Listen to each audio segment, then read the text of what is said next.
2011 में मस्क ने अनाउंस किया, हम सिर्फ फाल्कन 9 तक नहीं रुकेंगे, हम दुनिया का सबसे पावरफुल रॉकेट बनाएंगे जिसका नाम फाल्कन हेवी होगा। फाल्कन हेवी का डिजाइन रिवील किया गया। ये रॉकेट इतना पावरफुल था, आप इसी से अंदाजा लगा सकते हो कि 3 फाल्कन 9 बूस्टर को जोड़कर बनने वाला था, जबकि खुद फाल्कन 9 फाल्कन 1 से 17 गुना ज्यादा पावरफुल था। 2012 में उन्होंने एक और माइलस्टोन अचीव किया, ड्रैगन स्पेसक्राफ्ट को इंटरनेशनल स्पेस स्टेशन तक भेजना। यह पहली बार था कि एक प्राइवेट कंपनी ने अपने स्पेसक्राफ्ट को इंटरनेशनल स्पेस स्टेशन तक कार्गो डिलीवर किया। ये एक ऐसा मूवमेंट था जिसने स्पेसएक्स को नासा का ट्रस्टेड पार्टनर बना दिया। फाल्कन 9 के साथ स्पेसएक्स ने एक और बड़ी चीज इंट्रोड्यूस की, अट्रैक्टिव डिजाइन। अपग्रेडेड हर वर्जन और हर ब्लॉक में इम्प्रूवमेंट होती रही, और इनका सबसे बड़ा इनोवेशन था फास्ट स्टेज बूस्टर को वापस लाना। 2013 और 2014 में उन्होंने बूस्टर पर लैंडिंग लेग्स और ग्रिड्स फिन्स लगाकर टेस्ट शुरू किए। पहले बूस्टर ओशियन में उतरा करते थे, फिर उन्होंने कंट्रोल लैंडिंग अटेम्प्ट किए, कई फेलियर हुए, बूस्टर एक्सप्लोड हुए, लेकिन मस्क का कहना था, failure is a option here, if thing are not failing you are not innovation इनॉच।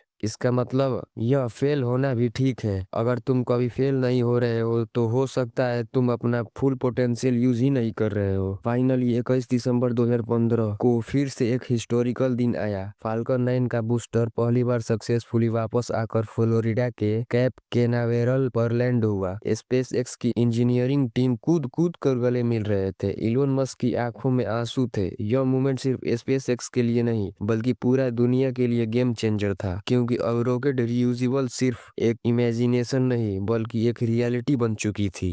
इस सक्सेस के बाद स्पेसएक्स ने बूस्टर रिकवरी और ड्रोन शिप लैंडिंग का सिलसिला शुरू कर दिया। आज फाल्कन 9 के बूस्टर लगभग 15 से 16 बार तक यूज किए जा चुके हैं, और यही उनका कॉस्ट एडवांटेज है।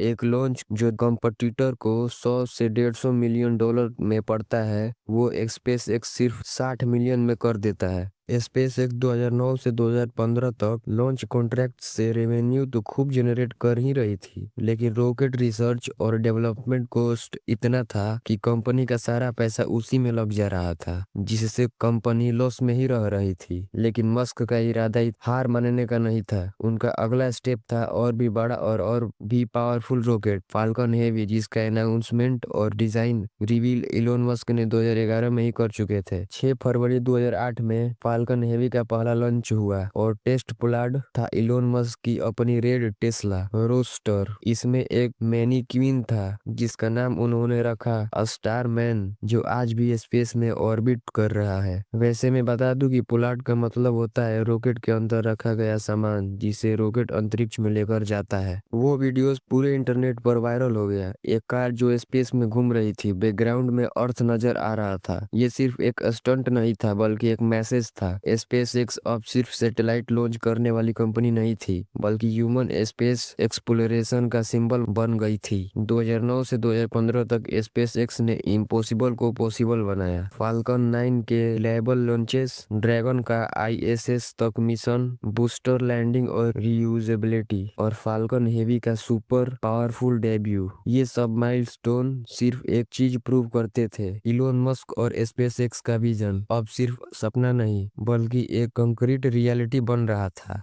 2016 में इन सभी अचीवमेंट के बाद मस्क ने अपना असली मिशन शुरू किया, ह्यूमैनिटी को मल्टीप्लैनेटरी स्पीसीज बनाना, और इसके लिए उन्होंने अपना सबसे एम्बिशियस प्रोजेक्ट अनाउंस किया, स्टारशिप, एक fully reusable stainless steel super heavy rocket जिसका गोल है ह्यूमन को मून, मार्स और आगे ले जाना। ये रॉकेट फाल्कन हेवी से भी कई गुना पावरफुल होगा, और इसके इंजन को स्पेसएक्स ने खुद डिजाइन किया है, जिसका नाम रैप्टर इंजन है, जो मीथेन और लिक्विड ऑक्सीजन पर चलता है। मीथेन का यूज इसलिए इम्पोर्टेंट है क्योंकि मार्स पर भी इसे थियोरेटिकली बनाया जा सकता है। स्टारशिप को दो हिस्सों से बनाया गया है। मिला। सुपर हैवी बूस्टर यह रॉकेट का पहला स्टेज है जो लॉन्च के दौरान स्टारशिप को पृथ्वी के वायुमंडल से बाहर ढकेलता है। यह पूरी तरह से रियूजेबल है और लॉन्च के बाद वापस आकर लैंड कर सकता है। दूसरा है स्टारशिप स्पेसक्राफ्ट। यह रॉकेट का दूसरा स्टेज है और इसमें क्रू और कार्गो दोनों को ले जाने की क्षमता है। यह अभी पूरी तरह से रियूजेबल है और लॉन्च के बाद अपने मिशन को पूरा करके पृथ्वी पर वापस लौट सकती है। 2019 से 2020 में स्पेसएक्स ने स्टारशिप के अर्ली प्रोटोटाइप्स बनाकर टेस्ट करना शुरू किया। इन्हें उन्होंने एसएन सीरीज कहा। SN1, SN2, SN8 तक। हर टेस्ट में ड्रामेटिकल एक्सप्लोजन होते थे, लेकिन मस्क के लिए ये फेलियर लर्निंग प्रोसेस थे। 2020 में SN8 ने पहली बार ऊंचाई पर उड़ान भरी और थोड़ा कंट्रोल तरीके से नीचे उतरा, पर यह भी एक्सप्लोड हो गया। ये प्रोटोटाइप्स एक प्रूफ थे कि स्टारशिप का कॉन्सेप्ट सिर्फ फैंटेसी नहीं है, बल्कि एक रियल इंजीनियरिंग प्रोजेक्ट है। इसी दौरान एक और बड़ा अचीवमेंट स्पेसएक्स ने हासिल किया, ह्यूमन